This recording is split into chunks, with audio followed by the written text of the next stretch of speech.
του αποτελέσματος για την αναμέτρηση αυτή. Ξεκάθαρη είναι η στάση της λαϊκής συσπήρωσης τόσο σε επίπεδο περιφέρειας όσο και σε επίπεδο των υποψηφίων δημάρχων σε Καλαμάτα Μεσίνη, Τριφυλία, Ιχαλία, Δήμο Πύλου Νέστορος και Δυτική Μάνη. Αυτή μάλιστα διευκρινίστηκε σήμερα με την υποσημείωση πως για τον δεύτερο γύρο θα τηρήσουν με συνέπεια αυτά που έλεγαν και προεκλογικά.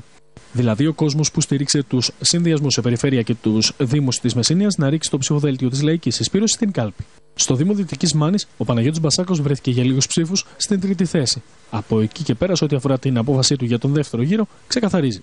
Καταρχάς, θέλω να ευχαριστήσω τον κόσμο που μας στήριξε, τους συνεργάτες μου και να τους συγχαρώ για τον όμορφο αγώνα που κάναμε.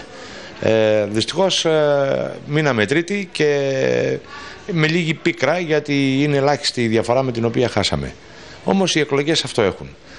Τώρα όσον αφορά τι θα γίνει την επόμενη Κυριακή, έχουμε αποφασίσει αύριο να συνεδριάσει η παράταξή μας, να συζητήσουμε και σε πολιτική βάση να αποφασίσουμε τι θα κάνουμε την ερχόμενη Κυριακή. Ελεύθερους πολίτες να επιλέξουν το τι θα πράξουν την δεύτερη Κυριακή, σκεπτόμενοι ως ενεργοί πολίτες, σημειώνει πως είναι εκείνοι που στήριξαν το συνδυασμό του Νέα Πνοή, ο υποψήφιος δήμαρχος Μεσσήνης Κώστας Σπυρόπουλος. Δεν εξαρτάται από μένα το αποτέλεσμα της δεύτερης Κυριακής.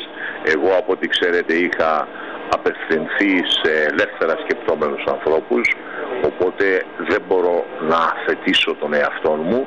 Τους θεωρώ πράγματι ελεύθερα σκεπτόμενους ανθρώπους, θα αποφασίσουν από μόνοι τους.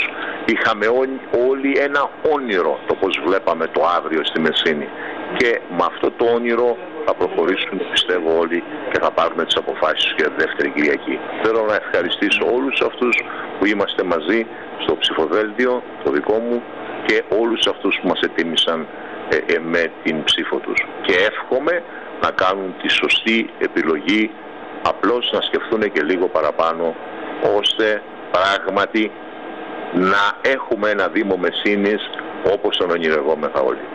Ένα σημαντικό ποσοστό πήρε στον νέο Δήμο Πύλου Νέστορος και ο απερχόμενος δήμαρχος Γιώργος Χρονόπουλος, ο οποίος βρέθηκε στην τρίτη θέση. Από εκεί και πέρα, η όποια απόφαση του συνδυασμού του θα ληφθεί σε κοινή συνεδρίαση που θα πραγματοποιηθεί με τα στελέχη του απόψε.